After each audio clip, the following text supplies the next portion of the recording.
Assalamualaikum warahmatullahi wabarakatuh. Perkenalkan kami dari kelompok 9 dari Tubes yang beranggotakan saya sendiri yaitu Musa Indonesia Alfaruk dan juga teman-teman Rizal Hairul Hasfi dan juga Fadil Sunela Putra. Di sini kami akan mempresentasikan hasil pengerjaan tugas besar mata kuliah Gelastik dengan judul Desain Tabung Impedasi sebagai alat ukur koefisien serap akustik bahan yang didoseni oleh Bapak Suprayogi. Nah, latar belakangnya itu kualitas akustik ruangan itu berperan penting buat kenyamanan, produktivitas, dan juga privasi pengguna. Ruangan dengan akustik yang jelek atau buruk seperti gema berlebih atau kebocoran suara dapat mengganggu komunikasi dan aktivitas di dalamnya. Contoh beberapa akustik yang buruk yaitu di dalam ruangan kelas dan juga aula. Gema berlebih menurunkan kejelasan suara pengajar dan pembicara. Di studio rekaman, karakteristik akustik material sangat menentukan kualitas rekam, dan di ruangan rapat atau kantor, kebocoran suara mengancam privasi dan konsentrasi pengguna. Nah, selanjutnya, rumusan masalah. Apa itu koefisien serap akustik dan bagaimana perannya dalam kualitas akustik ruangan? Yang kedua, bagaimana prinsip kerja tabung impedansi sebagai alat ukur koefisien serap akustik? Dan yang terakhir, bagaimana desain tabung impedasi yang dapat diterapkan dalam skala laboratorium. Tujuan dari eh, pengerjaan tugas besar ini diantaranya adalah memahami konsep koefisien serap akustik dan peranannya dalam kualitas akustik ruangan, lalu menjelaskan prinsip kerja tabung impedansi sebagai alat ukur koefisien serap akustik, dan yang terakhir merancang desain tabung impedansi yang dapat diterapkan dalam skala laboratorium. Nah, selanjutnya apa sih gelombang akustik? Nah, gelombang akustik sendiri itu adalah gelombang mekanik longitudinal yang merambat melalui medium elastis seperti udara, air, dan juga padatan dalam bentuk variasi tekanan yang berosilasi akibat getaran sumber bunyi. Nah, di antaranya ada frekuensi yaitu jumlah getaran per detik dalam satuan Hertz. Nah, lalu ada panjang gelombang yaitu jarak dua titik dengan fase yang sama. Ada amplitudo simpangan maksimum partikel medium, dan juga ada kecepatan rambat, yaitu kecepatan merambat dalam medium. Nah, untuk persamaannya bisa dilihat, dan juga kecepatan suara di udara, yaitu adalah 343 m per s pada suhu udara normal, yaitu 20 Celcius. Oke, selanjutnya untuk koefisien serap akustik atau dilambangkan dengan alfa. Koefisien serap akustik atau menyatakan seberapa besar kemampuan suatu bahan dalam menyerap energi bunyi. Nilainya bergantung pada frekuensi gelombang suara yang datang.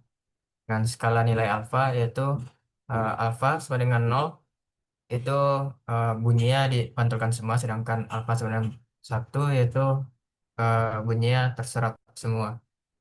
Dan untuk rumusnya bisa dilihat. Untuk nilai alfa beberapa bahan pada berbagai frekuensi itu ada tiga bahan yaitu beton, karpet, dan busa akustik. Boleh dilihat ini ada. Terus selanjutnya untuk gelombang berdiri dan tabung impedansi.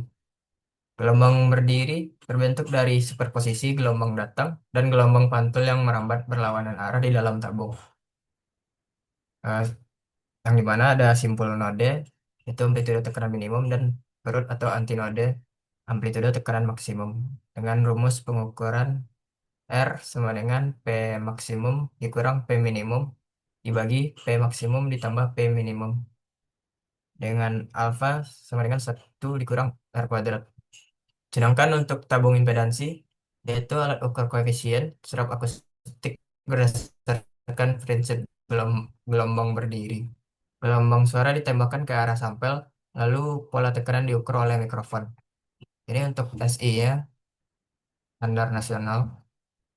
Terus selanjutnya prinsip dari kerja alatnya yang pertama ada speaker menghasilkan gelombang suara frekuensi tertentu. Dan yang kedua gelombang merambat di sepanjang tabung menuju sampel.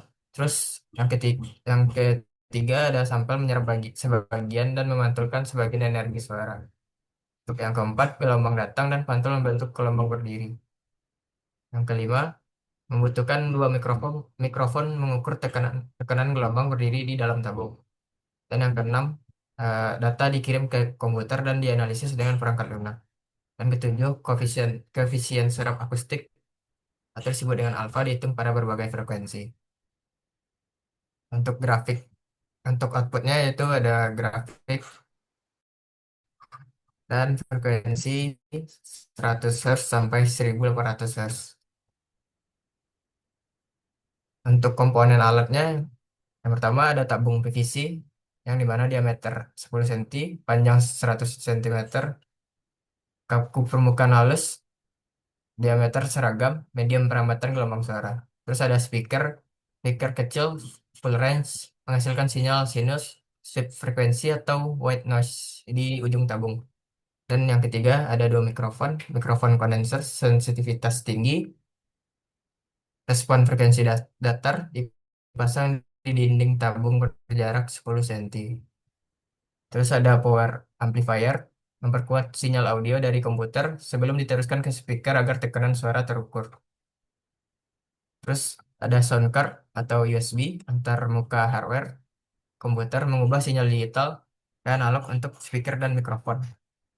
Terus ada software atau REW, Room Equalizer, mudah digunakan untuk menghasilkan sinyal uji dan menganalisis koefisien serap, tersebut dengan alpha. Oke, selanjutnya sebelumnya perkenalkan saya Rizal Harul Hasfi. Selanjutnya itu ada spesifikasi teknis dan skema alat.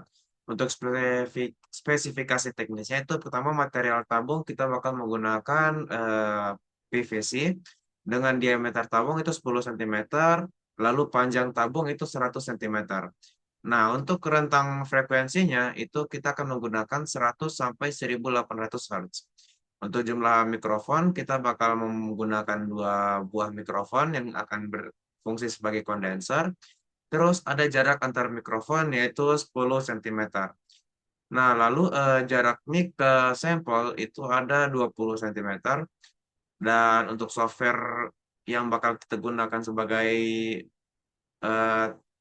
sebagai parameter analisis itu adalah REW atau Room EQ Wizard. Lalu untuk standar acuannya itu adalah ISO 10534-2.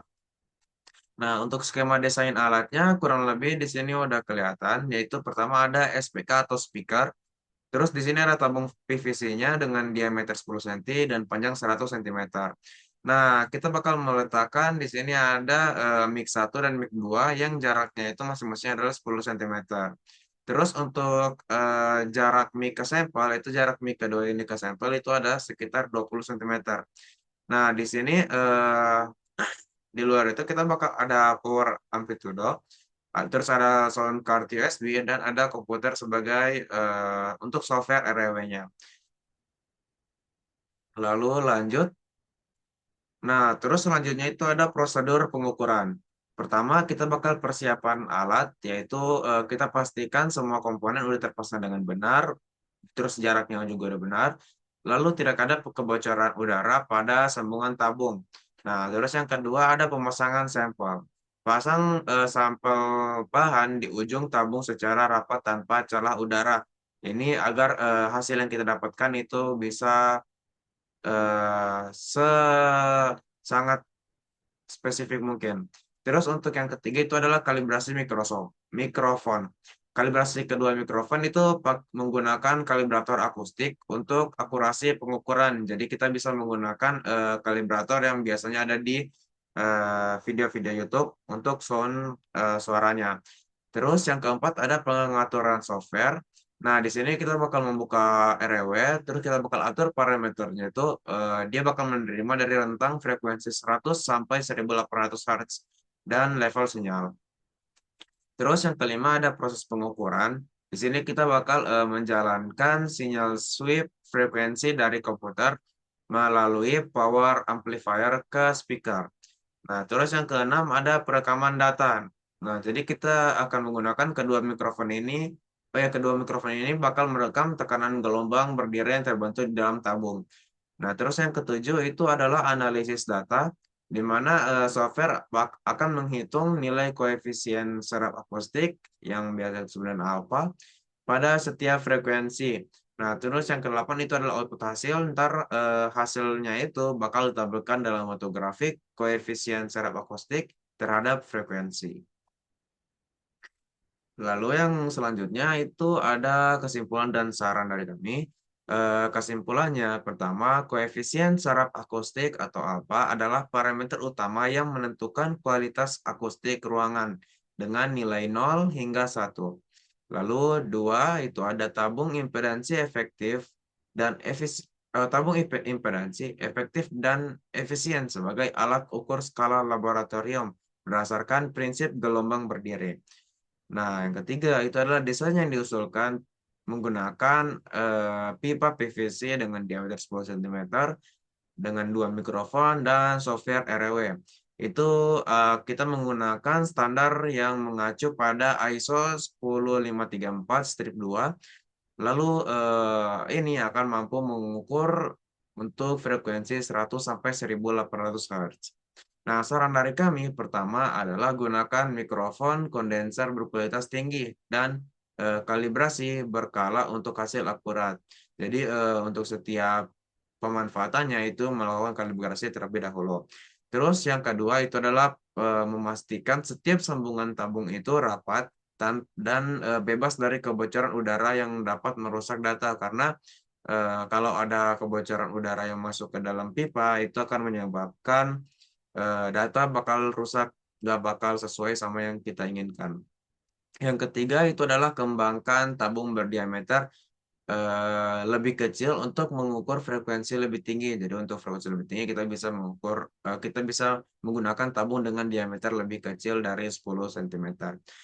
Terus yang keempat ada kita bisa menggunakan MATLAB atau Python FFT sebagai alternatif RW untuk analisis lebih mendalam.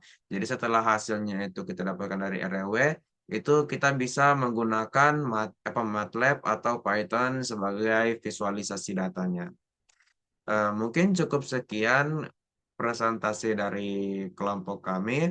Lebih dan kurangnya mohon dimaafkan.